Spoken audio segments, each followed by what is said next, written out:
श्याम साई राम साई श्याम ओ नयन साई राम।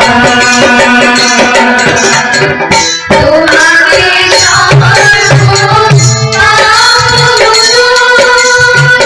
तुम्हारे चरणों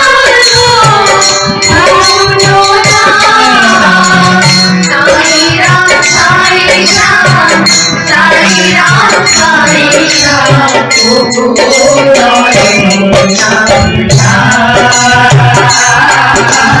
साई राम साई श्याम साई राम साई श्याम ओ नयन साई राम।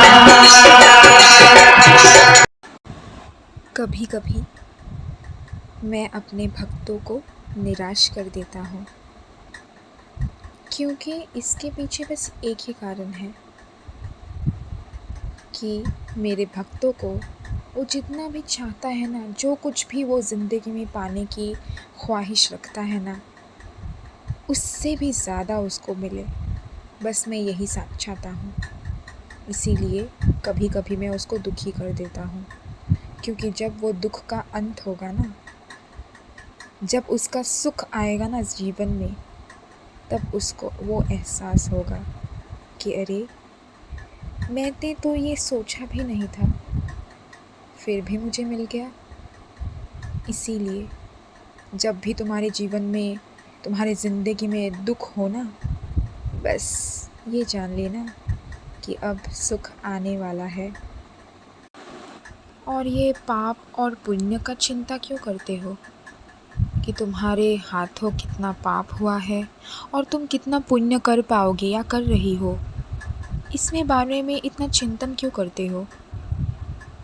पाप और पुण्य के बारे में वो लोग सोचते हैं जो अपने परमात्मा को, अपने ईश्वर को, अपने अल्लाह को अपने सारे चीज़ें सौंप नहीं कर पाते हैं, खुद को पूरी तरह से सौंप नहीं कर पाते हैं। उन्हीं को बस पाप और पुण्य का चिंता होता है।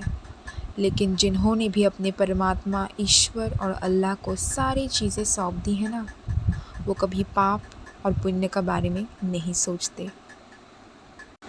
और बच्चे, तुम ये क्यों सोचते हो? तुम इतना चिंतित क्यों होते हो कि कौन तुम्हारा क्या बात कर रहे हैं, क्यों तुम्हारी निंदा कर रहे हैं? अरे करने दो ना निंदा, इसमें कौन सी बड़ी बात हो गई? निंदा करने से तुम्हारा कुछ नुकसान हो गया है क्या?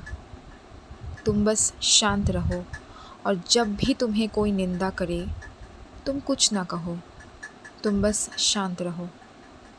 जब भी तुम इस प्रसंगों से बचते रहोगे ना, तुम हमेशा सदा सुखी रहोगे। कोई तुम्हारा साथ दे या ना दे, जब मैं तुम्हारे साथ हूँ, बस इससे ज़्यादा और तुम्हें कुछ चिंता करने की ज़रूरत नहीं है। मेरे हाथ तुम्हारे ज़िंदगी में, तुम्हारे सिर के ऊपर है। बस अब देखो मेरा कमाल। अपने ज़िंदगी में जिन लोगों ने तुम्हें दुख दिया है ना, तुम्हें दुख दिया है, दर्द पहुंचाया है, तुम उल्टा कुछ मत करो। तुम बस शांत रहो और माफ़ कर दो उन्हें।